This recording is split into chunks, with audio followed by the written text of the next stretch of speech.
Seigneur, à notre secours. Gloire au Père et au Fils et au Saint-Esprit, au Dieu qui est, qui était et qui vient, pour les siècles des siècles. Amen.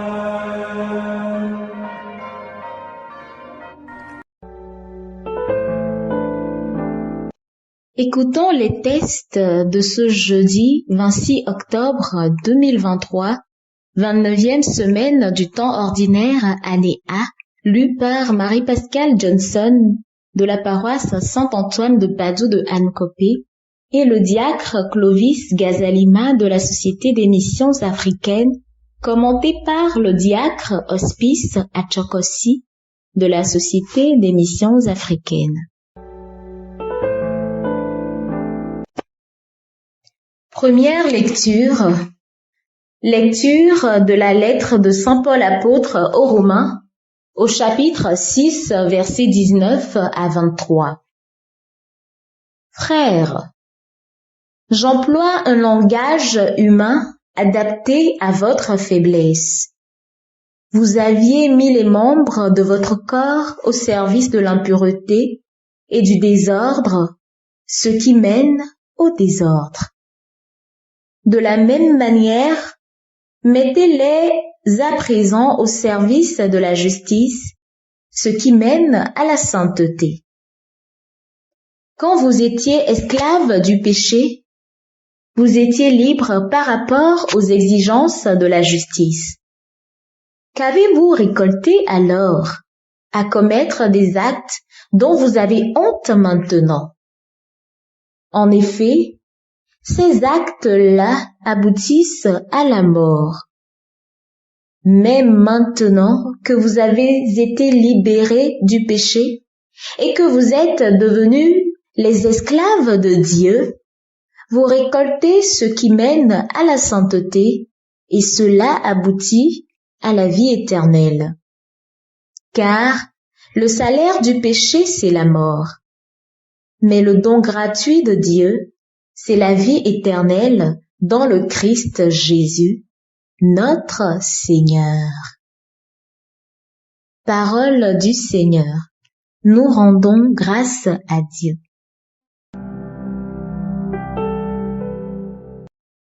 Psaume 1. Heureux l'homme qui met sa foi dans le Seigneur. Heureux l'homme qui met sa foi dans le Seigneur. Heureux est l'homme qui n'entre pas au conseil des méchants, qui ne suit pas le chemin des pécheurs, ne siège pas avec ceux qui ricanent, mais se plaît dans la loi du Seigneur et murmure sa loi jour et nuit. Heureux est l'homme qui met sa foi dans le Seigneur. Il est comme un arbre planté près du ruisseau, qui donne du fruit en son temps, et jamais son feuillage ne meurt. Tout ce qu'il entreprend réussira. Tel n'est pas le sort des méchants. Heureux est l'homme qui met sa foi dans le Seigneur. Mais ils sont comme la paille balayée par le vent. Le Seigneur connaît le chemin des justes, mais le chemin des méchants se perdra. Heureux est l'homme qui met sa foi dans le Seigneur. Alléluia, Alléluia, Alléluia, Alléluia, Alléluia, Alléluia, Alléluia, ô Seigneur. J'ai tout perdu. Je considère tout cela comme des ordures afin de gagner un seul avantage, le Christ, et en lui d'être reconnu juste. Alléluia, Alléluia, Alléluia, Alléluia, Alléluia, Alléluia, Alléluia, ô Seigneur.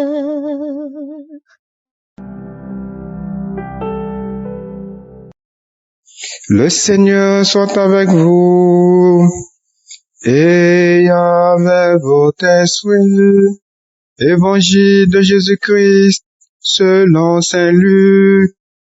Gloire à toi, Seigneur. En ce temps-là, Jésus disait à ses disciples, « Je suis venu apporter un feu sur la terre, et comme je voudrais qu'il soit déjà allumé. Je dois recevoir un baptême, et quelle angoisse est la mienne jusqu'à ce qu'il soit accompli. Pensez-vous que je sois venu mettre la paix sur la terre? Non, je vous le dis, mais bien plutôt la division. Car désormais, 5 personnes de la même famille seront divisées, 3 contre 2 et 2 contre 3. Ils se diviseront, le père contre le fils et le fils contre le père, la mère contre la fille et la fille contre la mère, la belle-mère contre la belle-fille et la belle-fille contre la belle-mère. Acclamons la parole de Dieu. Louange à toi, Seigneur Jésus. Bien-aimé du Seigneur, loué soit Jésus-Christ à jamais. Jésus s'adresse aujourd'hui à ses disciples et non à la foule dans l'Évangile. Cela montre que ce message qu'il leur adresse ne s'inscrit pas dans le cadre d'un enseignement public, mais plutôt une auto-révélation de sa personne à ses compagnons. Il affirme qu'il est venu apporter le feu sur la terre. Est-il en train de dire qu'il constitue un danger pour la société? Bien sûr que non. Jésus ici informe ses disciples de la division qui aura lieu autour de sa personne. Bien évidemment, son nom sera signe de contradiction, comme l'avait annoncé le vieillard Siméon à sa présentation au temple dans Luc chapitre 2 verset 34. Il continue son discours en disant qu'il n'est pas venu pour établir la paix. En effet, le peuple de Dieu attendait un Messie qui les délivrera de l'oppression romaine et le rassembler de nouveau. Mais Jésus dit non, je ne suis pas là pour rétablir l'ordre politique, mais au contraire, à cause de mon nom, toute une famille sera divisée. Chacun aura pour ennemi les gens de sa maison. Jésus prédisait déjà les différentes tensions qu'engendrait son enseignement et préparait son entourage afin que le moment venu, cela ne soit pas un choc pour eux aussi.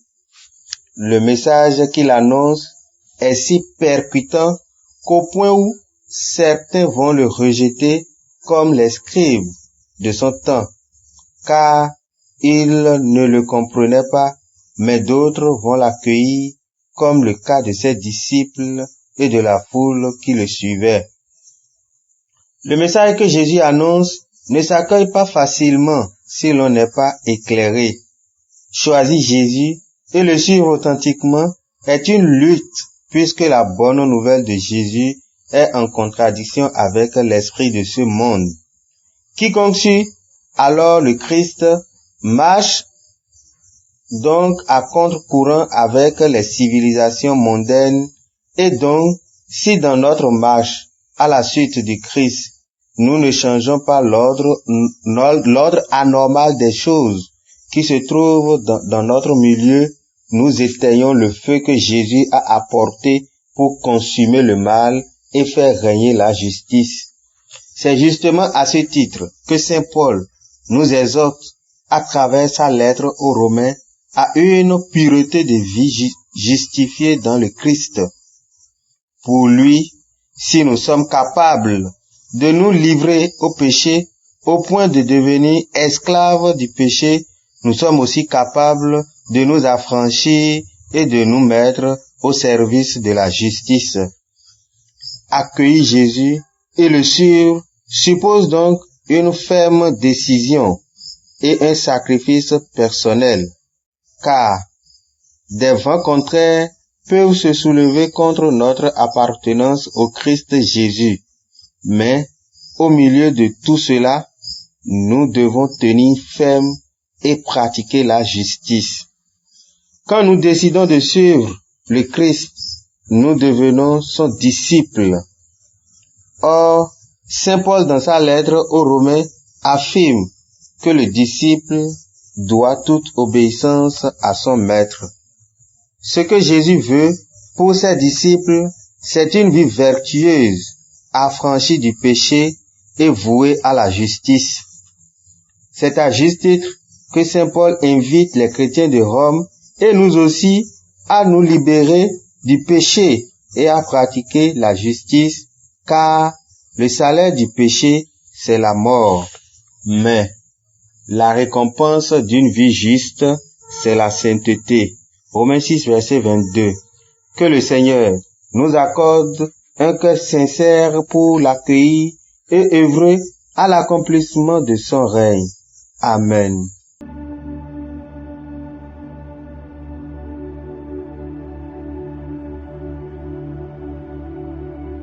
Que le Seigneur Tout-Puissant et Miséricordieux nous bénisse et nous garde, le Père, le Fils et le Saint-Esprit.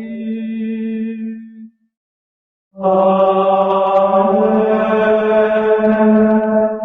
Bénissons le Seigneur. Nous rendons grâce à Dieu. Suivez désormais sur vos smartphones et ordinateurs toutes les actualités de l'Église catholique en Afrique et dans le monde entier sur SMA Togo TV. Le Samaritain aujourd'hui, on ne l'a pas, mais c'est nous qui sommes les Samaritains. Nous devons suivre l'exemple de Jésus sur cette terre. C'est l'écoute de la parole, l'opportunité d'être en communion avec le Christ. SMA Togo TV est accessible 24 heures sur 24 en direct sur le www.smatogo.tv, YouTube SMA Togo TV, Facebook SMA Togo TV. Téléchargez l'application SMA Togo TV dans Play Store. Foi, éducation, santé, société, développement, entrepreneuriat, humour et sport, tout est passé au peigne fin sur votre web TV. SMA Togo TV, la première chaîne missionnaire.